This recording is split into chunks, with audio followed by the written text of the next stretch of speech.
The moment I see somebody saying it's the war between Israel and Hamas, I know that it's political deception. And you see that, unfortunately, that formulation in a lot of newspapers and from headlines in online media. Because what has happened here is that media are writing as if Gaza was something that started on October 7th. Well, with that terrible attack on Israel, was just one in a series of decades of conflict, and very much to be expected. I didn't say legitimate, I said expected, because I don't know any case in which occupied people sit down and say, okay, that's okay, we are occupied. Occupation leads to resistance. That's a very important concept to make people aware of. All conflicts are not the same. Some conflicts are between, if you will, David and Goliath.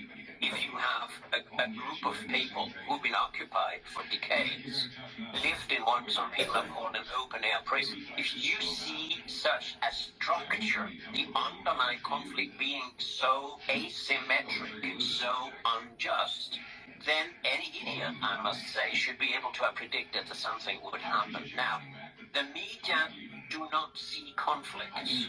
They do not understand the underlying things, because you can't take pictures of conflicts. You can take pictures of warfare, dead bodies, bombed out hospitals and all that. Now, I'm not saying media should not show us the suffering of the Palestinians in Gaza. Of course we should. But, you know, there's a very sad thing happening over time, and that's called psychic numbing. We get numbed. We get more and more insensitive, or we close off. I mean, these pictures are so terrible that many ordinary citizens, when they see them, begin to cry and turn off the television. It's going to my heart also. It's even hard to speak about it when you think of this unspeakable suffering of a whole people where the average age is very low.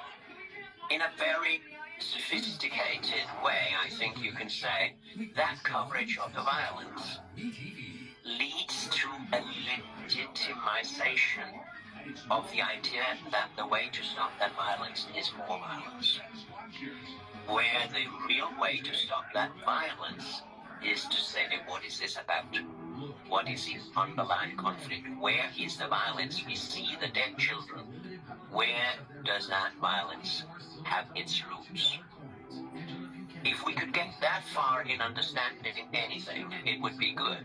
But we cannot, because the mainstream media are part of what I call the military-industrial media academic complex, MIMAC, the military-industrial media academic complex. Eisenhower, in his farewell speech in the early 60s, talked about the military-industrial complex. Today, the media are on the side of warfare, and they are on the winner's side.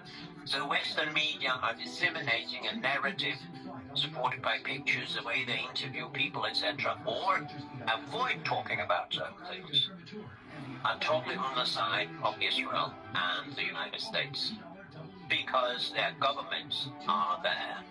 And the coverage, for instance, of the International Criminal Justice ruling based on South Africa's analysis and initiative, which I find extremely important and a turning point, actually, to a certain extent in international law, has not at all been given that coverage by the Western world as it should have been, the world's mainstream media. I can't remember ever having seen such a uniformity in the wrong direction in the media as we see today. If I think back on the media during the Vietnam War, in the early 70s, for instance, there were a richness of and a diversity of views that were listened to in radio and television. At that time, we didn't have all these, media, and we didn't have the internet, but we had a national broadcasting.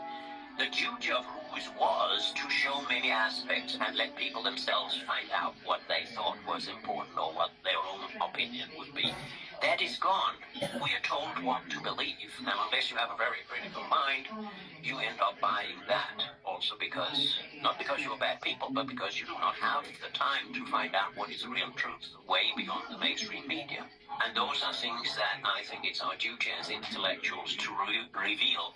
Dear friends in the world, you are being manipulated. You are being made to believe certain things which are only half truths or one-third lies, or even serving political aims of those who are, if you will, running the world, and that is a military, industrial, media, academic complex. We do not have free media in that sense anymore.